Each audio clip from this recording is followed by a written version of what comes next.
pag-lift ng restrictions sa utilities, sa advertising, at sa educational institutions.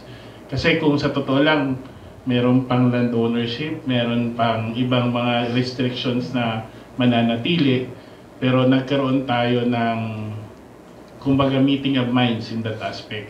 Which I think naman, kung ano pa mang pagkakaiba meron sa RBH 6 or RBH 7 ng House, mas importante yung nilalaman ng mga actual proposed amendments, no?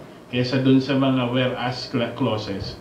Dun naman sa parteng voting separately na dinagdag ng Senate sa language nila, siguro ang marapat na tanungin natin ang Senado bakit nila nilagay yun.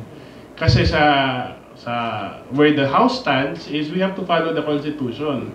And the Constitution simply says that members, Congress by 3/4 vote of all its members, so kinopya lang ho natin yun doon at nilagay namin doon. Ayaw ho nating pangunahan ng Constitution, ayaw ho natin pangunahan kung sino man ang may karapatang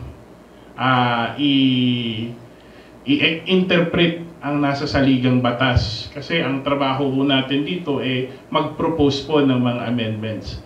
I'm sure the Senate have their own reasons for putting that, but for me, what is more important are the actual provisions.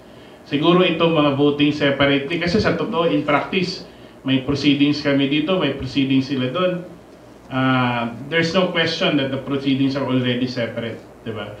We would have wanted that it should be one so that we can all argue and discuss more efficiently, hindi dalawang proseso, pero that is the course of action that the Senate have decided to take, and that we respect the Senate for taking, but we're thankful that finally the Senate has taken action on the proposals to amend the Constitution. So, kumbaga, we want to take advantage of what opportunity is there. We want to take advantage of this alignment, at least on the 3 provisions.